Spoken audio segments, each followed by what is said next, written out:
राम राम सा उन सारे भाई बहनों को जो पढ़ाई के साथ साथ घर परिवार संभाल रहे हैं, कार्य कर रहे हैं। जो मेरी बहनें गृहिणियाँ हैं तो वो घर का काम भी करती है और पढ़ाई भी करती है। जो बहनें हैं वो अपनी मम्मी को भी हाथ बंटवाती है काम में और वो भी पढ़ाई कर रही है। और जो मेरे भाई है वो भी अपने पापा के साथ कार्य कर रहे हैं और घर का परिवार को संभाल रहे हैं और पढ़ाई भी कर रहे हैं। तो मैंने एक मोटा मोटा सा भी पढ़ने का खाका ही सोच लो भाई, एक बड़ा बड़ा सा टाइम टेबल बनाया है। क्योंकि मैं भी पढ़ती हूँ और पढ़ाई के साथ घर परिवार संभाल रही हूँ, काम कर रही हूँ, बच्चे संभाल रही हूँ। तो आप आज मेरा शेड्यूल देखो कि मैं कैसे पढ़ती हूँ और आप कैसे पढ़ते हो। इसलिए पहले तो मेरी आपसे बहुत सारी हाथ जोड़ के रिक्वेस्ट है कि आप मुझे सब्सक्राइब करना और लाइक करना और शेयर करना। शेयर इसलिए उन ज़्यादा से ज़्यादा बहनों तक पहुँच सके कि वो भी पढ़ाई के साथ साथ वे घर परिवार के साथ साथ और अपना बड़ा बड़ा सा कार्य करके जल्दी जल्दी और पढ़ाई कैसे कर रही है।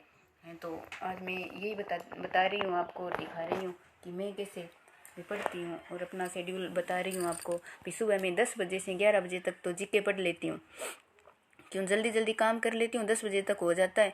और वैसे छोटा मोटा काम है तो वो बीच में भी कर लेते हैं और अपनी सासू माँ जी को बता देते हैं, भी माँ जी थोड़ा बहुत ये आप कर लेना, बच्चों को संभाल लेना। और 12 बजे से 1 बजे तक मैं हिंदी पढ़ लेती हूँ और 1:15 से 2 बजे तक मैनेजमेंट पढ़ लेती हूँ। क्योंकि सब्जेक्ट तो सब मायने रखते हैं, उनको तो पढ़ना ही पढ़ना है। जैसे किसी को जीके पहले जीके पढ़ना अच्छा लगे तो जीके पढ़ लेना, अगर सब्जेक्ट अच्छा लगे पढ़ना तो सब्जेक्ट पढ़ लेना। उसके बाद जैसे चाय वगैरह हो जाती है, 3 बजे से 4 बजे तक सब्जेक्ट पढ़ लेते हैं हम। तो भी सब्जेक्ट हम 4 से 4:30 5:30 बजे तक, जब तक हम घर का काम नहीं लगते तब तक हम पढ़ लेते हैं। उसके बाद जैसे साय काम वगैरह हो जाता है, उसके बाद 8 बजे तक हम जल्दी जल्दी काम करने की कोशिश करते हैं। होने के बाद में 9 बजे तक हम भी पेपर निकाल लेते हैं, पुराने पेपर निकाल लेते हैं या ऑब्जेक्टिव टाइप है वो सॉल्व करके देख लेते हैं। क्योंकि इनको करने से हमारा क्या है कि कॉन्फिडेंस बढ़ता है कि भाई हमें क्या आ रहा है क्या नहीं आ रहा है।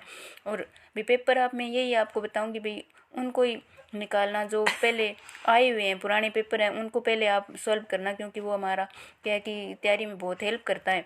उसके बाद में दिन में जो पढ़ा है उसका रिवीजन कर लेते हैं, जब तक नहीं सोते हैं तब तक हम रिवीजन करते रहते हैं।